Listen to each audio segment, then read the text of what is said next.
Good evening.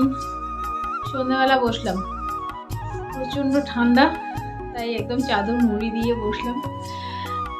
Welcome back to my channel, আমার আরও একটা নতুন ভিডিওতে। কারণ আজকে কোনো ব্লগ করছি না, সকাল থেকে কোনো ব্লগ করা হয়নি, তাই একটু তোমাদের সঙ্গে কথা বলতে বসলাম।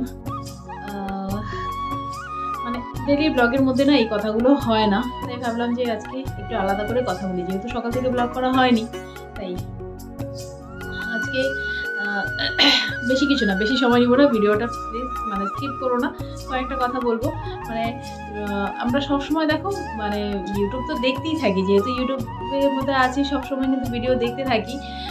তারপরেও কিছু কিছু ভিডিও না এমন চোখের সামনে চলে আসে, সেগুলো মানে স্কিপ করা যায় না।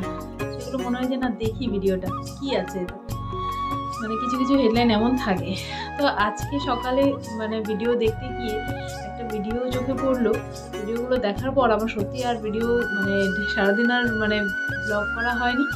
আর ভাবছিলাম যে কথাগুলো কখন শেয়ার করবো তোমাদের সঙ্গে। মানে এই সোশ্যাল মিডিয়ায় আসার পর মানে আগে তো এগুলোর মধ্যে কোনোটার মধ্যেই আমি টাচে ছিলাম না। এই বছর দুয়েক হলো এর মধ্যে আছি, তো তারপরেও কিন্তু আমি এতটা ইনভলভ না এর মধ্যে যে একদম মানে সংসার, স্বামী, সন্তান সব ছেড়ে দিয়ে তারপর আমি ভিডিও করি, এমন কিন্তু কিছু না। সব দিক মেনটেন করে, সব দিক গুছিয়ে তারপর কিন্তু আমি ভিডিও করি সবার মাঝেই।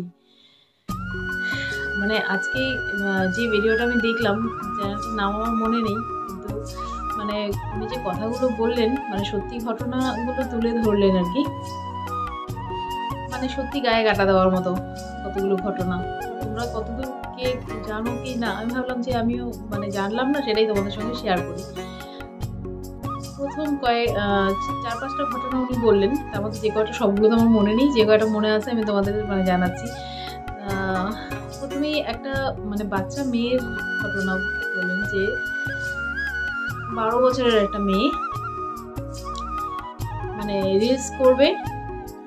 এটাও মানে কি বলবো, মানে সেই বাচ্চা মেয়েগুলো এখন এত রিলস করছে, আর মানে সব ধরনের গানের মধ্যে রিলস বানাচ্ছে। মানে কিছু কিছু গানের মানে কথা এত মানে বাজে থাকে, মানে শুনতেই খারাপ লাগে, কিন্তু ওই সব গানের মধ্যেও বাচ্চা মেয়েগুলো রিলস করছে। বাড়ির লোক সেটা মানে অ্যালাও করছে। যাকে তো বাচ্চাটা মানে রিলস করতে যাচ্ছিল, তো ওর মা থেকে শাড়ি চেয়েছে, 2টো শাড়ি নিয়েছে। ওর মা নাকি বলছে এই শাড়ি দুটো না নিয়ে মা তো নিজের কাজ করছে। খাওয়ার জন্য ডাকছিল মেয়েকে মানে অনেকবার বলে ডাকছে খাওয়ার জন্য। মেয়ে বলছে না, একটু পরে খাবো আসছি, এমন করছে। তো পরে যখন মা দেখলো যে শাড়ি 2টো নিয়েছে রিলস করার জন্য, মা বলছে না, এই 2টো শাড়ি নিবি না, তুই অন্য কিছু নেই। মা আমার কাছে চলে গেছে। কিছুক্ষণ বাদে দেখে ঘরের দরজা বন্ধ, মেয়ে ঝুলছে। মানে কথাগুলো যখন শুনলাম, উনি বলছিল না, মানে গায়ে কাটা দিচ্ছিল যে মানে 12 বছরের মেয়ে, 12 বছরের মেয়ে শুধু রিলস বানানোর জন্য মা দেয়নি বলে এমন একটা তাহলে আমাদের সমাজ কোথায় গিয়ে মানে বর্তমানের মানে বাচ্চাদের কিছু বলার আগে, মানে বাবা মারও কিছু বলার আগে 10বার চিন্তা করে নিতে হবে যে বলবো কি না। তারপর আরেকটা ঘটনা, এটা তো গেল এই মানে বাচ্চা মেয়ের ঘটনা গেল। বাচ্চা বুড়া মানে কারোরই কোনো ইসে নেই। আরেকটা ঘটনা বললেন উনি, ওটা হলো হাজব্যান্ড ওয়াইফ। মানে আমি ভিডিও বানাই, ও যেমন ওর সামনে মোবাইলটা ধরলে ও কিন্তু রাগ হয়ে যায়। তো ওই জন্য আমি কিন্তু সময় বুঝে যখন দেখি ওর মুড একটু ঠিক আছে, তখনই কিন্তু ওর সামনে মোবাইলটা ধরি। তাছাড়া কিন্তু মোবাইল ধরি না আমি ওর সামনে, জানি যে সবসময় ও পছন্দ করে না। তারপরে দেখো আমি যদি আজকে ওর সঙ্গে ভিডিও করি, তাহলে কিন্তু কালকে আর করি না। মানে বুঝিনি যে হ্যাঁ আজকে করে ফেলছি, আবার যদি কালকে মোবাইলটা ওর সামনে ধরি ও রেগে যাবে। তো আমি সেভাবেই যখন ওর মুডটা ভালো থাকে তখন ওর সামনে মোবাইলটা ধরি, তাছাড়া ধরি না। তো ওরকমই একটা ঘটনা বললেন যে মেয়েটা মানে রিলস বানায় কয়েক বছর হলো, মানে লকডাউনের থেকে রিলস বানায়। ছেলে আছে একটা, ছেলে মনে হয় 7 আর 9 পড়ে। এই নিয়ে খুব অশান্তি বাড়িতে, ঝগড়া, মানে প্রায়ই ঝগড়া লেগে থাকে। তারপর যেদিন আর কি ঘটনাটা ঘটলো, সেদিন ছেলে যা বললো আর কি, পুলিশের কাছে ছেলে যা বললো যে বাবা মা ঝগড়া করছিল, ও ঝগড়া থামিয়ে দিয়ে স্কুলে যায়। তারপর যখন স্কুল থেকে এসে দেখে মা রান্নাঘরে পড়ে আছে রক্তাক্ত অবস্থায়, আর ওর বাবা ঘরে নেই।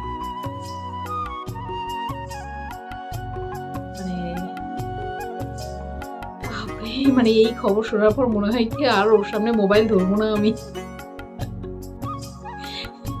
মানে সত্যি এইটা যখন শুনছিলাম না, তখন তাই মনে হচ্ছিল যে আর ওর সামনে মোবাইল ধরবো না বাবা। এমনিই বাইরে কাজ করে, মাথা কখন গরম থাকে কখন ঠান্ডা থাকে, কোন সময় আমি না শেষ হয়ে যাই।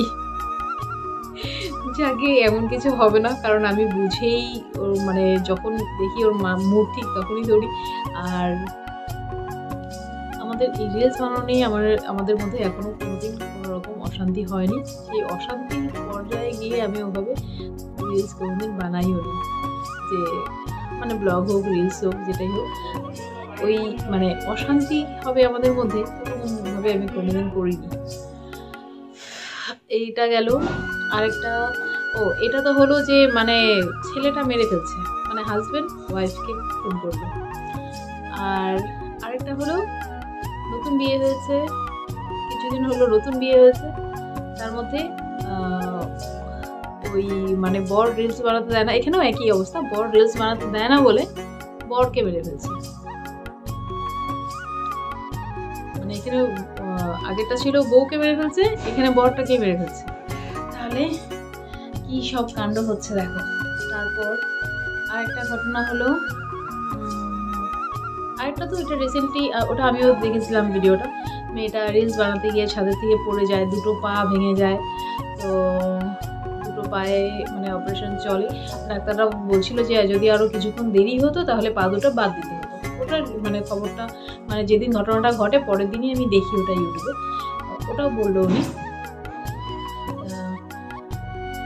তারপর কয়েকটা ছেলে নদীতে, গঙ্গাতে মনে হয় রিলস বানাতে গিয়ে, চান করতে গিয়ে ওখানে তলিয়ে যায়। আরো বেশ কয়েকটা ঘটনা ছিল, তবে এই কয়েকটা ঘটনা একদম মানে গেঁথে গেছে, তো ওগুলোই তোমাদের সঙ্গে শেয়ার করা ছিল। মানে সত্যি মানে এই রিলস বানানোটা এমন একটা পর্যায়ে চলে গেছে না বর্তমানে, মানে কি কম্পিটিশনটা এখন বেশি হয়েছে। কারণ আগে কিন্তু এত লোক রিলস ভিডিও করতো না আর ব্লগ করতো না। তবে রিলস এখনো মানে আমি যেমন দেখো, আমি আগে তো এগুলোর মধ্যে ছিলামই না, কোনো কিছুর মধ্যেই ছিলাম না। এখন যে একটু একটু করে করছি, তার মধ্যে কিন্তু এখন আবার আমার ওই নেশাটা কমে গেছে। মাঝে রিলস বানানোর ভীষণ নেশা ছিল, খুব মানে ইসে ছিল, কিন্তু এখন কিন্তু সেই নেশাটা নেই যে রিলস বানানোর। আগে যে পরিমাণ ছিল এখন নেই, এখন অত রিলস বানাই না, কারণ ভিউজ আসে না তো, আর মানে ইচ্ছেই করে না। এই ব্লগ বানানোটাও কিন্তু আমি জানো তোমরা যে মাঝে আমি একদমই টোটালি বন্ধ করেছিলাম, কিন্তু তারপর আবার ভাবলাম যে থাক, চ্যানেলটা যেহেতু মনিটাইজ কষ্ট যেভাবেই হোক, চ্যানেলটা তো মনিটাইজ আছে, দিয়ে যাই একটু একটু করে তোমাদের সঙ্গে। অ্যাকচুয়ালি কথা বলে একটা অভ্যেস হয়ে গেছে না বলো, 2 বছর মানে কতদিনের না বলো, সেই 2 বছর থেকে তোমাদের সঙ্গে কথা বলি, ঘুম থেকে উঠেই একটা hello everyone, welcome back to my channel, মানে বলা তোমরা কেমন আছো, মানে তোমাদের সামনে দেখতে পাই না, তাও মনে হয় যে তোমাদের সঙ্গেই কথা বলছি। তো এই জিনিসটা না মানে সত্যি খুব, যেই 1 মাস আমি ভিডিও দিইনি, খুব মিস করেছি তোমাদের সবাইকে। তাই মানে এই ব্লগটা আমি রাখতে চাই। আর শর্ট ভিডিও যেগুলো মানে রিলস ভিডিও যেগুলো, সেগুলো এই ইদানিং আর করা হচ্ছে না আমার, কারণ একটু পুড়ে হয়ে গেছি না ঠান্ডার মধ্যে, না ওই রেডি হয়ে, কারণ রিলস করতে গেলে একটুখানি রেডি হতে হয়। ওই যে যেমন বাচ্চা মেয়েটা শাড়ি চেয়েছিল মার থেকে, দেয়নি বলে, তো যাকে আমার তো আর সেই ব্যাপার নেই, তা আমি রাগারাগিও করি না। আমার ওই একটু সাজগোজের বেশি দরকার নেই, নর্মালি যেমন হয় আমি এমনই করি। আর এখন বাচ্চা বাচ্চা মেয়েগুলো কিছু কিছু মানে বাড়ির লোক তো আছেই, তার সঙ্গে মেয়েগুলো এত মানে ছোট ছোট ড্রেস, এত বাজে বাজে ড্রেস পরে ভিডিও করছে। আর আমাদের মানে ইউটিউবে তো মানে কিছু মহিলা মানে কাপড় খুলে ভিডিও করতে পারলে বাজে, মানে কাপড়টা রাখতে হয় গায়ে, ওই রাখে আর কি নামমাত্র, এদিকে হাঁটুর উপরে থাকে, ওদিকে বুকের নিচে থাকে, এই আর কি কাপড়। তো এই সামান্য মানে ওই কিছু মহিলার জন্য আমাদের মানে নর্মাল ব্লগ যারা আমরা দিচ্ছি এই ব্লগগুলো কিন্তু চলছে না, সামান্য কিছু মহিলাগুলোর জন্য। সামান্য বললেও ভুল হবে, বেশ কিছু মানে শুধু বাংলা যে তা না, হিন্দিও অনেকগুলো চ্যানেল আছে এমন যে হাজব্যান্ড ওয়াইফ মিলে মানে এই ধরনের ভিডিও করে, অনেকগুলো চ্যানেল আছে। তো মানুষ তো নোংরাটা দেখতেই বেশি পছন্দ করে, মানুষ ভালো জিনিসটা যত না নেয় তার থেকে বেশি নোংরাটা বেশি নেয়।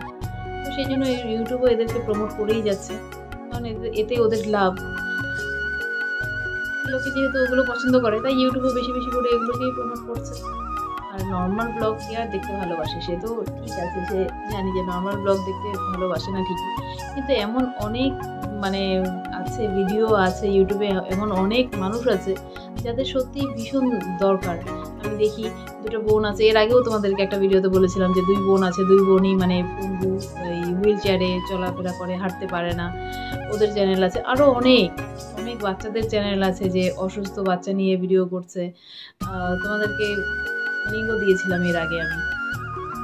তো ওগুলোকে প্রমোট না করে, কারণ ওগুলো দেখে তো ওগুলো তো মানুষ দেখতে চায় না, না মানুষ তো সবসময় নতুনত্ব চাই, রোমান্টিক চাই, মানে কি বলে মানে যাকে বাজে কথা আর বললাম না। চলো আজকে এতটুকুই কথা বলার ছিল। মানে এই যে খবরগুলো মানে শোনার পর থেকে না, তো শুধু মনে হচ্ছিল কখন তোমাদের সঙ্গে শেয়ার করবো যে ইউটিউবটা কোথায় গিয়ে দাঁড়ালো, মানে শুধু ইউটিউব না, ওটা সোশ্যাল মিডিয়াটা কোথায় গিয়ে দাঁড়ালো। মানে কোনো সময় মনে হয় যে সত্যি এই মোবাইল টোবাইল না থাকলেই ভালো হতো, এই যে ইউটিউব ফেসবুক এগুলো না থাকলেই ভালো হতো, আজকে না এগুলো থাকতো, না রিলস বানানোর একটা ঝোঁক আসতো, আর না এইভাবে ছেলে মেয়েগুলো নষ্ট হতো, না ঘর সংসারগুলো এভাবে নষ্ট হতো। মানে খুন হয়ে যাচ্ছে, চিন্তা করো, এই ভিডিও বানানোর জন্য, রিলস বানানোর জন্য হাজব্যান্ড ওয়াইফকে খুন করে ফেলছে, ওয়াইফ হাজব্যান্ডকে খুন করে ফেলছে। কি অবস্থা, কোন পর্যায়ে গিয়ে দাঁড়িয়েছে সব কিছু। যাকে আমাদের ও পছন্দ করে না আমি জানি, তো আমি সেভাবেই চলবো, যেন যেভাবে ও পছন্দ করে সেভাবেই চলবো।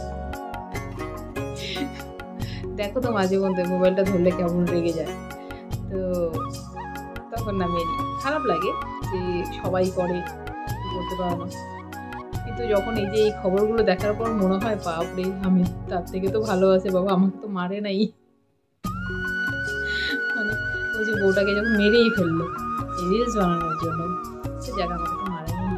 আমি এখনো জীবিত আছি, জীবিতই থাকতে চাই, তোমাদের সঙ্গে থাকতে চাই, তোমরাও আমার সঙ্গে থেকো, কেমন? চলো টাটা, গুড নাইট, সবাই ভালো থেকো, সুস্থ থেকো, সাবধানে থেকো, অবশ্যই সাবধানে থেকো, সময় খুব খারাপ, সবাই সাবধানে থেকো।